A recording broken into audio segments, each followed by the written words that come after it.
안녕하십니까. 진세골 사랑의 집 이사장 주수일입니다. 5월은 가정의 달입니다. 그래서 2006년도 5월 가정의 달을 맞이하면서 가정을 위한 간절한 꿈을 꾸어봅니다. 꿈이 있는 사람은 행복한 사람입니다. 그리고 꿈이 있는 가정은 행복한 가정입니다. 그리고 꿈이 없는 인간은 행복해질 수가 없습니다.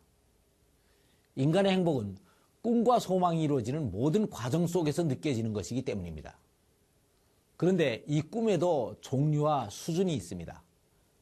첫째, 단순히 내 욕망과 필요를 채우면서 내 자신이 행복해지겠다는 꿈이 있는데 우리는 이것을 소원이라고 얘기합니다.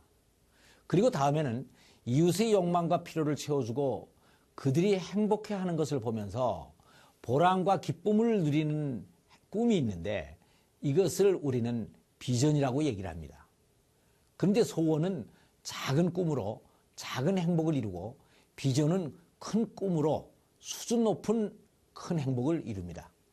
그래서 꿈을 가지되 처음에는 작은 소원으로 시작하지만 다음에는 이것을 큰 비전으로 승화시키고 그 속에서 우리는 풍성한 행복을 누리며 살아야 되는 것입니다. 하나님께서 아브라함에게 주신 축복도 바로 이 큰 꿈과 비전입니다. 하나님은 아브라함을 친구라고 부르면서 믿음의 조상을 삼고 최고의 축복을 주셨습니다. 그런데 하나님께서 아브라함에게 축복을 주실 때 내가 많은 복을 받을 것이라고 말씀하지를 않으셨습니다.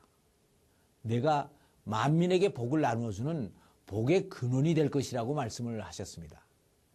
단순히 자기의 욕망만을 채우면서 받는 축복은 수준 낮은 축복입니다.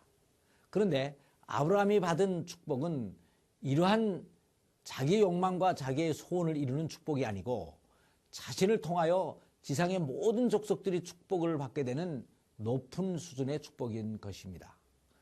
그런데 아브라함이 이런 꿈과 비전을 현실 속에서 실현시키는 데에는 많은 시련과 연단이 뒤따랐습니다. 이것을 보면 하나님이 사랑하시는 자에게 축복을 주실 때에는 절대로 달콤한 사탕이나 아름다운 포장지로 싸서 주시지를 않는 것 같습니다. 시련이나 연단이라는 포장지로 싸서 그 속에 있는 것들의 가치를 알고 또 믿음으로 그것을 받아들이는 자만이 그것을 자기 것으로 만들 수 있도록 해놓으셨습니다. 그런데 아브라함은 이 시험을 잘 극복한 것입니다.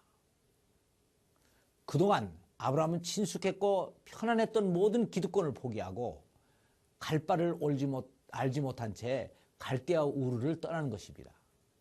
이것은 자기 포기이고 모든 기득권을 버리고 떠나라고 하는 하나님의 명령을 절대적으로 믿고 신뢰한 자세가 되는 것입니다. 그래서 꿈을 꾸는 것도 아무나 꿀 수 있는 것이 아닙니다.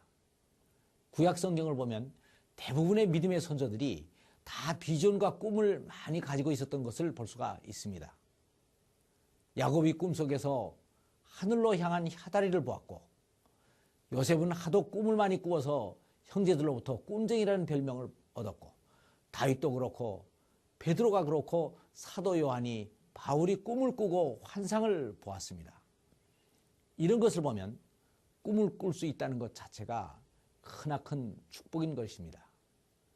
하나님은 또 요엘 선지자를 통하여 말세에 내가 내 신을 만민에게 부어주리니 너희가 자녀들이 장래일을 말할 것이며 젊은이들이 이상을 보며 늙은이들은 꿈을 꿀 것이라고 말씀을 하셨습니다. 사람들이 이 세대를 예수님의 재림이 가까운 마지막 세대라고 얘기들을 하고 있습니다. 그래서 우리는 이제 미래를 내다보고 꿈을 꾸고 이상과 환상을 봐야 됩니다. 그래서 5월을 맞이하여 저도 우리 가정에 대한 이런 꿈들을 꾸어보는 것입니다. 내 생애의 마지막 부분을 기쁘게 하나님께 번제로 올려드리고 내 자녀들이 꿈을 꾸고 미래에 대한 비전을 가지고 대를 이어서 영적 사역을 이어나가고 열심히 일을 하며 세상적으로도 성공을 하여 이웃을 돕고 손자들은 장래일을 말하며 아름답게 가문의 미래를 열어나가고 주위의 모든 사람들에게 이 꿈을 나누어주는 그런 꿈을 꾸어보는 것입니다.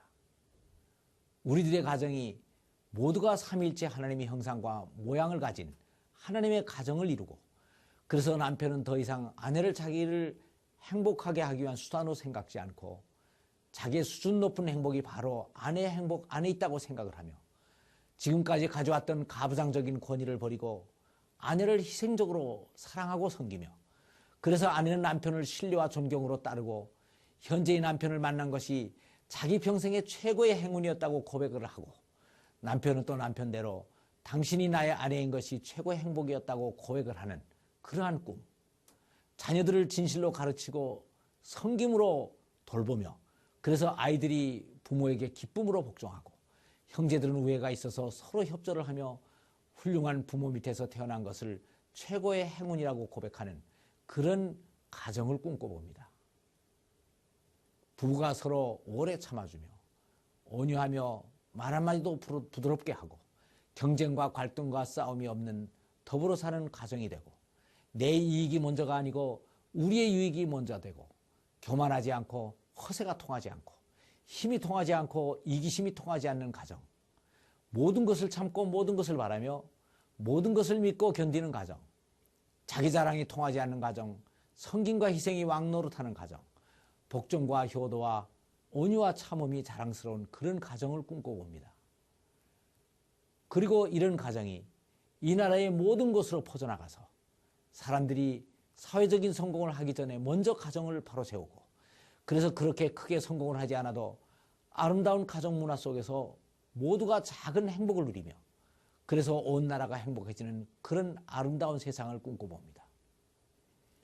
이혼율이 세계 최하위가 되고 모든 부부의 금슬이 좋아져서 별거가 없어지고, 행복한 가정을 빨리 이루려고 결혼 연령이 낮아지고, 아이들을 많이 가지려고 해서 출산율이 올라가고, 모든 남편들이 아내를 너무 사랑하여 여권운동이라는 단어가 없어지고, 가정폭력이 사라지고 성범죄가 사라지고 동성애가 사라지고 노숙자가 없어지고, 아이들이 학교에서 성적 경쟁을 하기보다는 더불어 살아가는 지혜를 배워서 왕따라는 말이 박물관에서나 찾아볼 수 있는 단어가 돼버리고, 전자게임에 몰두하던 아이들이 가정 오락을 즐기고, 직장의 술 문화가 사라지고 가장의 퇴근 시간이 빨라지고, 마약 중독이 사라지고, 그래서 가정을 소홀히 하고 사회적인 성공만을 추구하며 살아온 모든 사람들이 후회를 하게 되고, 가정으로 돌아오고 가정에 더 많은 관심과 노력을 투자하고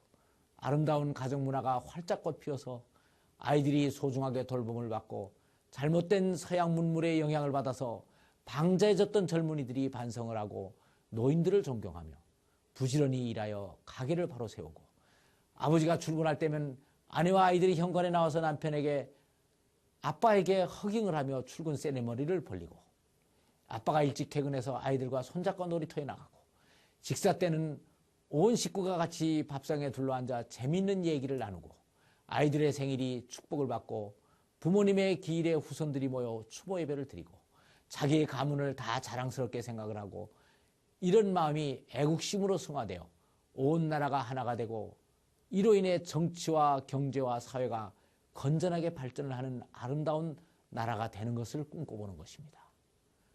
그래서 물질 문명 위주로 또 사회 발전을 해온 모든 선진국들이 저들이 우리들보다 낫다고 우리를 부러워하며 우리의 삶을 배우러 오는 그런 꿈을 꾸어옵니다. 그래서 우리들은 하나님의 가정을 배우러 온 세계의 모든 사람들에게 하나님께서 인간을 지으시고 가정을 이루게 하신 뜻이 무엇인가 하는 것을 가르치고, 부부가 사랑으로 연합하여 하나가 되는 것을 가르치고, 이렇게 하나됨을 이루게 하기 위하여 해야 할 남편과 아내의 역할을 가르치고, 남편이 가정재단의 제사장 역할을 어떻게 하는가, 또 아내가 현숙한 아내로서의 돕는 배필의 역할을 어떻게 하는가, 또 부모들이 자녀들을 어떻게 영적으로 신앙교육을 바로 하는가 하는 것들을 보여주고 가르치는 그러한 꿈들을 꾸어보는 것입니다. 감사합니다.